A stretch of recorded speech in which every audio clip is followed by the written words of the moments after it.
المغرب يرسخ مكانته في 2025 كقوة إقليمية لا تتزعزع. من موانئ طنجة إلى مصانع الدار البيضاء وصولاً إلى أعماق الصحراء المغربية، منظومة متكاملة من القوة الاقتصادية والعسكرية والسياسية تتصدى لكل التحديات. بتسليح حديث واقتصاد ديناميكي ودبلوماسية تمتد من عمق إفريقيا إلى عتبات أوروبا، يفرض المغرب نفسه رقماً صعباً على الساحتين الإقليمية والدولية.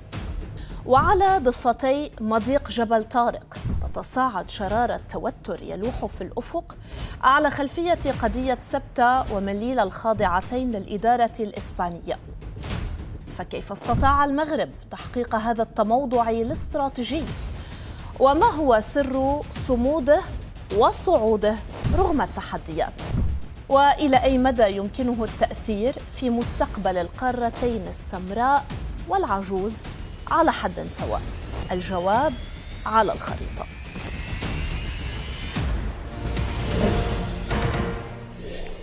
يجعل موقع المغرب الاستراتيجي في شمال غرب أفريقيا منه محط اهتمام وتجاذب بين القوى الإقليمية والدولية.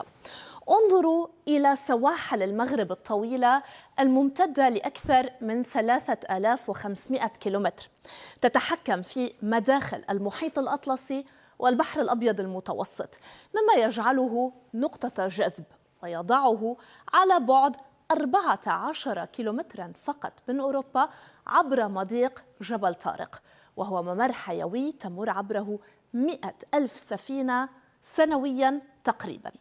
يفتح المحيط الأطلسي غرباً أمام المغرب أبواب التجارة العالمية، إذ يعالج ميناء طنجة الذي بدأ تشغيله في 2007 وأصبح بحلول 2025 أكبر ميناء في إفريقيا، متوسط 9 ملايين حاوية سنوياً، ويسهم في جذب الاستثمارات الأوروبية والأمريكية أيضاً.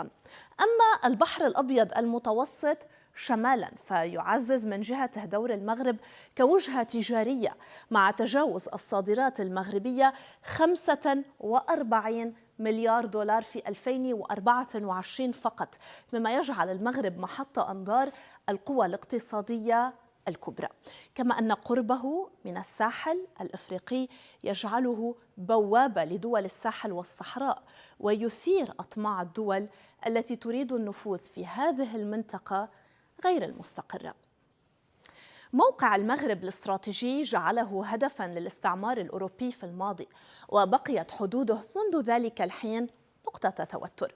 وقد أثارت صحف إسبانية جدلاً سياسياً بنشر تقارير عن إمكانية حدوث مسيرة خضراء جديدة بدعم من الرئيس الأمريكي دونالد ترامب، في إشارة إلى المسيرة الخضراء عام 1975 التي أفضت إلى دحر الاحتلال الإسباني لمناطق صحراوية في المغرب.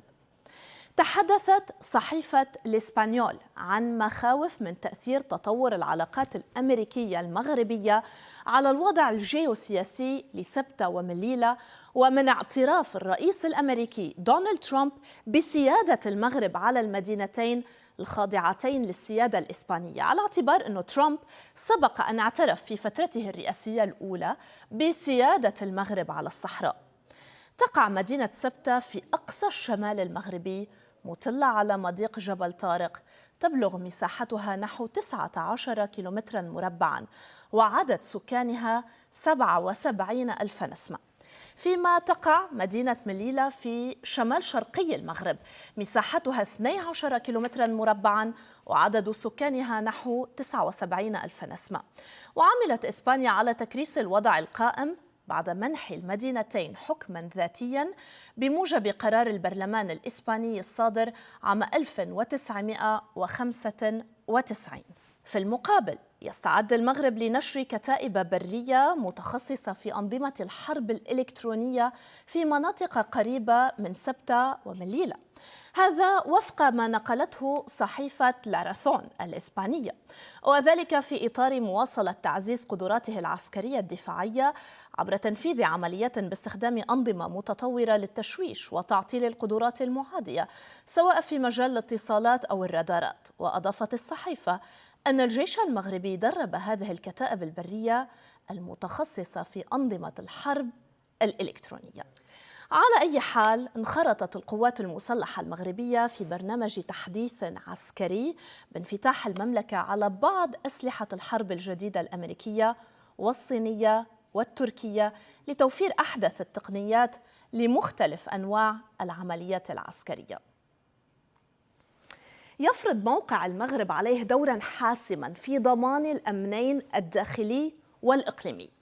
تقدم المغرب إلى المركز 59 ضمن تصنيف جيوش العالم لعام 2025، واحتل المرتبة 6 عربيا وفق تقرير Global Firepower للقوة العسكرية. وقد خصص المغرب ميزانية عسكرية لعام 2025 وفقا لمشروع قانون المالية لهذا العام تعادل نحو 13.5 مليار دولار أمريكي، وهو ما يمثل زيادة بنحو 900 مليون دولار عن ميزانية الدفاع لعام 2024، وفيما يعاد نحو 18 مليون شخص متاح للخدمة العسكرية. يقدر عدد الأفراد العاملين بالخدمة العسكرية الفعلية بحوالي 396 ألف. يمتلك المغرب وفق التقرير قدرة عالية على تعبئة قواته في حالات الطوارئ أو الحروب الإقليمية. يضم أسطول المغرب الجوي مقاتلات هجومية وطائرات نقل وتدريب، من بينها 83 طائرة مقاتلة مع 50 طائرة جاهزة للقتال و48 طائرة من طراز F-16 تم شراؤها من الولايات المتحدة الأمريكية بصفقات بدأت ب2008 وتوسعت لاحقا، إضافة إلى عشرات طائرات الهليكوبتر ومروحيات أباتشي الهجومية التي تم التعاقد على 24 منها مع بوينغ في 2020 مع تسليم معظمها بحلول هذا العام، مما يعزز قدرات المغرب في الحرب المضادة للدبابات والعمليات الليلية. يشمل الأسطول الجوي المغربي أيضا 12 مسيرة من طراز بيرقدار التركية TB2 و6 طائرات وينغ لونغ 2 الصينية أيضا التي اقتناها المغرب، مما يتيح المراقبة هذه المرة والضربات الدقيقة. وبالنظر إلى امتداد كما رأينا سواحل المغرب على مئات الكيلومترات على المحيط الأطلسي والبحر الأبيض المتوسط، فإن جيشه يعتمد على أسطول بحري حربي يتكون من 6 فرقاطات بحرية و105 سفن دورية. أبرز فرقات نتحدث عنها هنا هي فرقاطة فريم محمد السادس منذ 2014 مع خطط لاقتناء فرقاطة أخرى بحلول عام 2025 من فرنسا، مزودة هذه المرة بأنظمة صواريخ مضادة للسفن والغواصات. تم شراء 3 فرقاطات من هولندا مجهزة بصواريخ إكزوسات لتعزيز الدفاع الساحلي على المحيط الأطلسي والبحر المتوسط. نصل الآن إلى القدرة البرية. تملك المغرب قوات برية على حوالي تمتلك نحو 903 دبابات مع جاهزية تقدر ب 542 دبابة، فضلا عن أكثر من 7800 مركبة مدرعة و396 قطعة مدفعية ذاتية الدفع و153 مدفعا تجره العربات، بالإضافة إلى 129 قاذفة صواريخ متعددة. إذن من بين الدبابات التي نتحدث عنها أيضا وبإطار التعاون الأمريكي المغربي هناك 222 دبابة أبرامز أمريكية تم تحديثها بصفقة أمريكية ب2016 مجهزة بأنظمة حماية متقدمة ومدافع 120 ملم. نضيف إلى ذلك مدافع هاوتزر ذاتية الدفع أمريكية الصنع وصواريخ هايمارس التي بدأ التفاوض عليها في 2023 لدعم العمليات بعيدة المدى.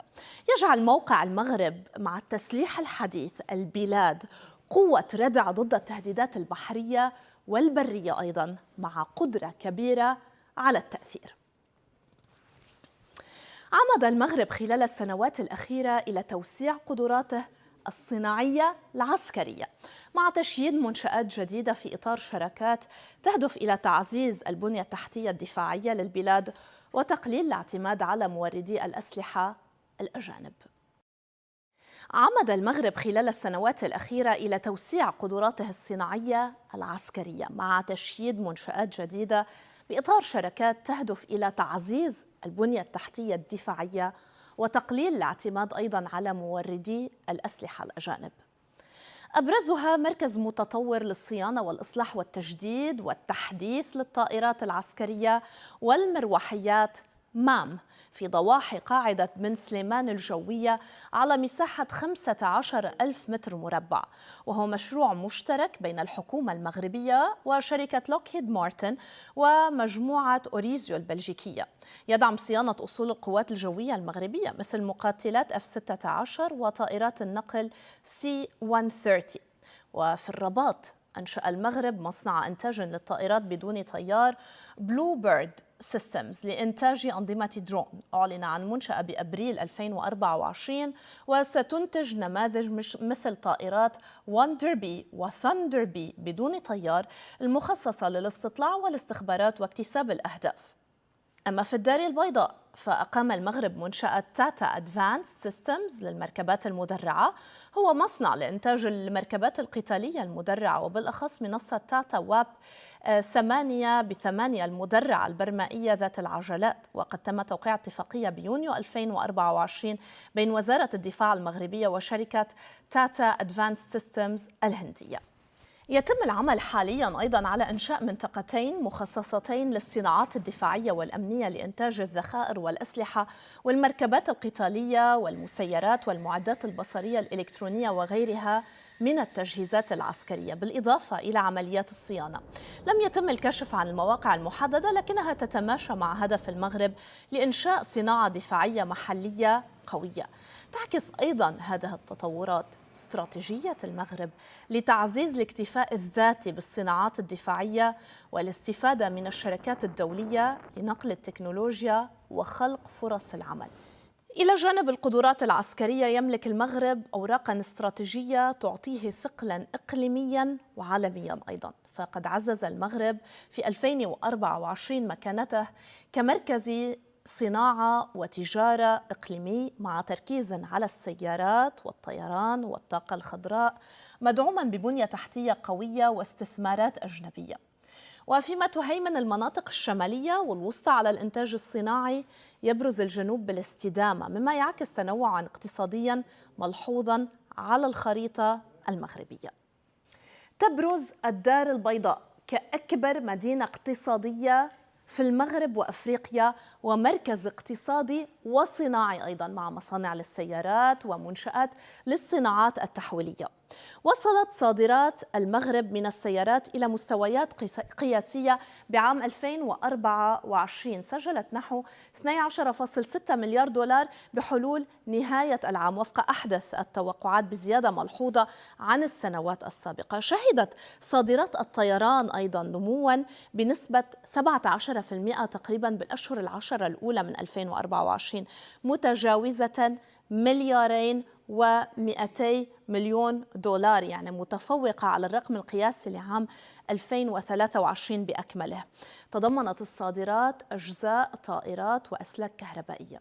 كما تقدم المغرب بمشاريع الهيدروجين الأخضر والطاقة الشمسية مع مشروع وايد ديونز في الداخلة بقيمة 30 مليار دولار لإنتاج الهيدروجين الأخضر بقدرة تحليل كهربائي 8 جيجاوات، على أن يبدأ الإنشاء بعام 2026. أما على بعد نحو 10 كيلومترات شمال شرق مدينة ورزازات في منطقة صحراوية تتمتع بأشعة شمس قوية معظم أيام السنة، يبرز مشروع نور للطاقة الشمسية على مساحة 3000 هكتار كأكبر مجمع للطاقة الشمسية الحرارية بالعالم من حيث القدرة الإجمالية بتكلفة إجمالية تناهز 2.5 مليار دولار. يولد المجمع سنويا ما يكفي لتزويد أكثر من 1,000,000 منزل بالكهرباء، يقلل من انبعاثات الكربون بنحو 760 ألف طن سنويا، مما يدعم هدف المغرب للوصول إلى 52% من الطاقة المتجددة بحلول عام 2030. للحديث أكثر عن صعود المغرب كقوة إقليمية في إفريقيا والشرق الأوسط أيضا، انتظرونا بعد الفاصل مع ضيفنا الخبير الاستراتيجي والعسكري الدكتور صالح المعايطة.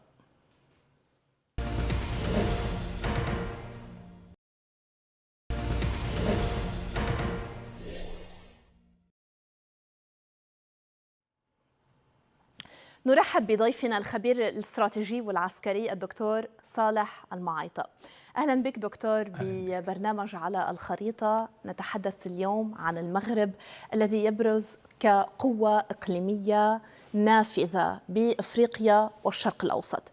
من خلال قراءتك دكتور لجغرافيا المغرب، ما هي عناصر القوة الوطنية التي يمتلكها المغرب والتي تسهم اليوم في بناء قدراته العسكرية في أيامنا هذا؟ كل شكر على طرح هذا السؤال. أشرت أنه المغرب كدولة إقليمية، أنا أستطيع أن أقول إنها فوق الإقليمية من حيث عناصر القوة الوطنية التي أشرت إليها. عندما نتكلم عن عناصر قوة الدولة تبدأ بالقوة الدبلوماسية والقوة المعلوماتية والقوة العسكرية والقوة الاقتصادية، وأضيف إلى حديثا القوة المالية والقوة القانون وقوة التشريع. إذا نظرنا إلى المغرب أستطيع أن أقول إنها دولة فوق الإقليمية، لأنها على حدود الأطلسي وحدود البحر الأبيض المتوسط، وهذا يعطيها مركز ثقل استراتيجي. أيضا القوة الأخرى وهي القوة الغير ملموسة، التجانس الداخلي المغربي وعلاقة المغرب من مئات السنين مع محيطها العربي وتناغمها مع الأنظمة الملكية في الشرق الأوسط والأنظمة الرئاسية، تربطها علاقات مميزة مع المملكة العربية السعودية، مع المملكة الأردنية الهاشمية، مع مملكة البحرين وكل الدول العربية، إضافة إلى علاقات مميزة أيضا مع الأنظمة الملكية في أوروبا والأنظمة الرئاسية. أما كيف تستفيد من عناصر القوة الوطنية المتوفرة لدى المغرب؟ أعتقد من خلال توظيف هذه العناصر. قد تسأليني كيف؟ المغرب تستطيع أن توظف الدبلوماسية المغربية. المغرب دولة طبيعية مقبولة في دول الجوار ومحيطها الإقليمي والدولي، تستقطب الاستثمارات من حيث القدرات الاقتصادية، تتعامل مع كل قضايا العالم الإقليمية والإنسانية، تشارك في فض النزاعات، تشارك في قوات حفظ السلام. كل هذه العناصر تجعلها دولة مقبولة في محيطها العربي ومحيطها الإقليمي ومحيطها الدولي. هذه هي القدرات المغربية، وأعتقد مستقبل مملكة المغرب هي مستقبل واعد بفضل البعد السياسي، القيادة السياسية التي تجمع بين البراغماتية وتجمع بين العلاقات الدولية. ليست دولة مغلقة كباقي دول العالم. دكتور، تتحدثون عن البيئة الإقليمية والدولية اليوم، هل هذه البيئة يمكن اعتبارها هي متجانسة أم أنها بيئة ضاغطة على المغرب فيما يتعلق بتحقيق أهدافه ومصالحه الوطنية والاستراتيجية؟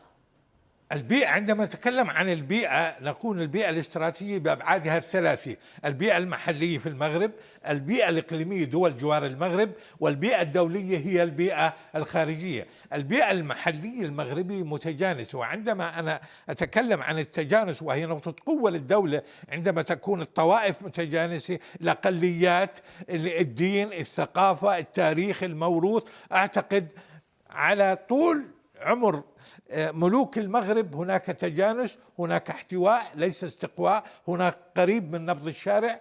أما البيئة الإقليمية وهي العلاقات مملكة المغرب مع العالم. هذه التجانس يجعل المغرب جاذبي وليس طاردي للاستثمارات وللعلاقات، والمغرب أصبحت مركز ثقل وكانت تقود ولا زال الاتحاد دول المغرب. نتكلم هي اتحاد دول المغرب بمساحتها 500,000 كيلومتر وعدد سكانها 36 مليون نسمة، كانت اللاعب الرئيسي بالاتحاد المغربي الذي كان يلعب دورا رئيسيا في الاتحاد الإفريقي. كل هذه العوامل تساعد أن تكون مملكة المغرب هي مركز ثقل استراتيجي في القارة الإفريقية.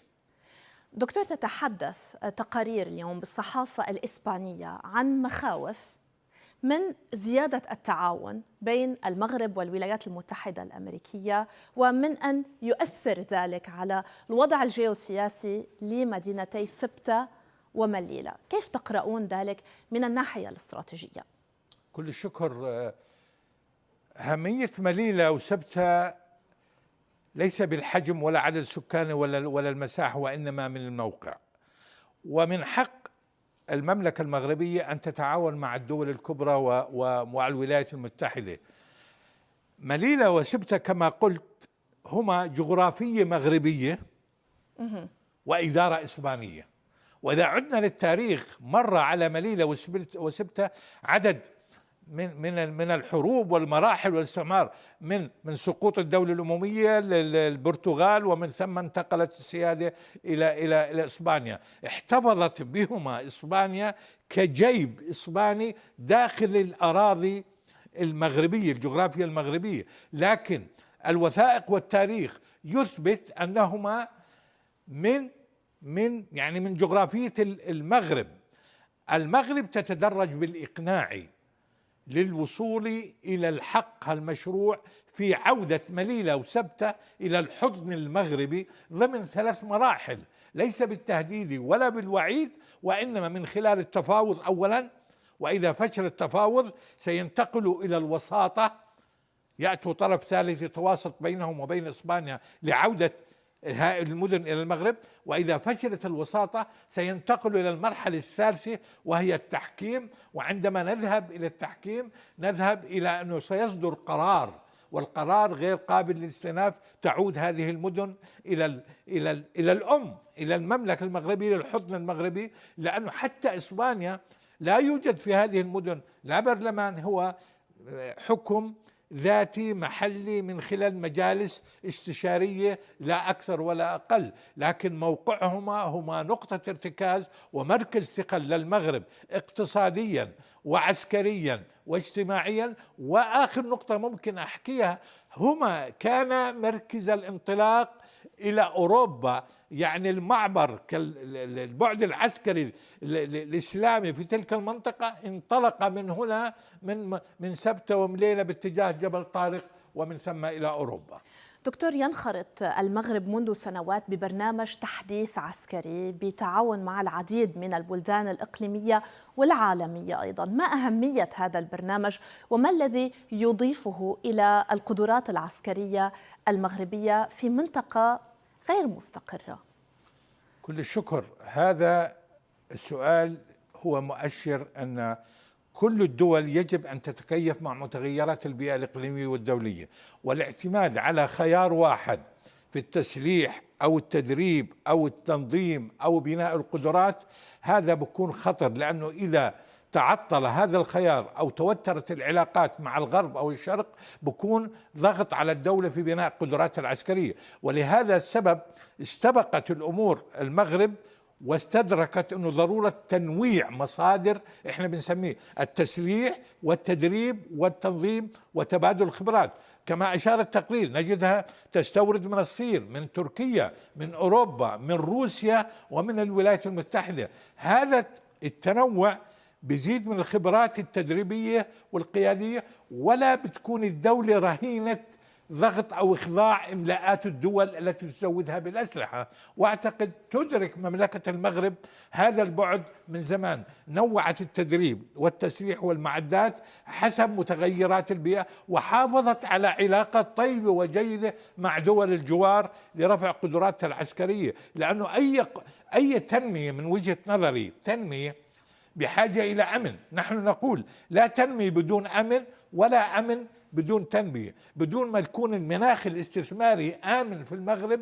وعندما نقول آمن يعني امتلاك قدرات عسكرية في مجال التسليح والتدريب والأمن الاقتصادي يعزز الاستثمارات الاقتصادية. وكل الدول تتوجه الاستثمار إلى الدول الآمنة المستقرة اقتصاديا وعسكريا ومناخيا وكل النواحي التي تؤثر على البعد الاقتصادي. تماما، ولا سيما موقع المغرب الاستراتيجي اليوم، يعني على المحيط الأطلسي والبحر الأبيض المتوسط، يعني دوره مهم جدا بمعادلة الأمنين الداخلي ولكن أيضا الإقليمي والدولي إذا جاز التعبير، بما أنه يعني مضيق جبل طارق من أهم الممرات التجارية في العالم.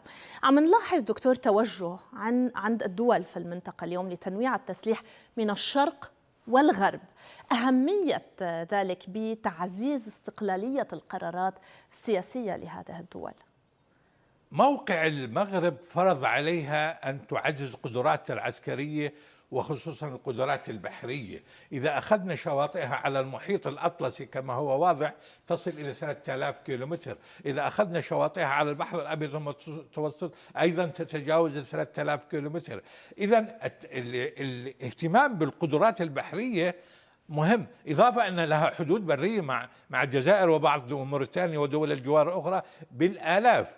هذه القدرات العسكرية التي تقوم ببنائها زي ما أشرت قبل قليل تعزز الاقتصاد الوطني وتعزز الاستثمارات وتعزز الدخل القومي. لأنه أشرت قبل قليل أنه الميزانية العسكرية تصل إلى 13 مليار دولار، يعني بده بذراع اقتصادي يدعم الذراع العسكري وبناء القدرات العسكرية. القدرات العسكرية المغربية أعتقد مقارنة هي السادس على مستوى الدول العربية من حيث قوة الجيش. صحيح. وقوة التسليح، وعلى مستوى العالم تصل إلى مرتبة 57 ولا تقل عن إسبانيا. إسبانيا بنفس الكذا، وكذلك حتى مساحة إسبانيا ومساحة المغرب متقاربات.